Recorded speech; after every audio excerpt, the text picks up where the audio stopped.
Ötmek kokusu. Yazan Yunus Temirkaya. Aç bir zat Gülzar'ın yanında öttü. Ona gül kokusu etmedi tesir.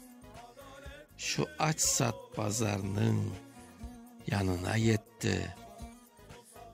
Onu aşk kokusu etti bir esir.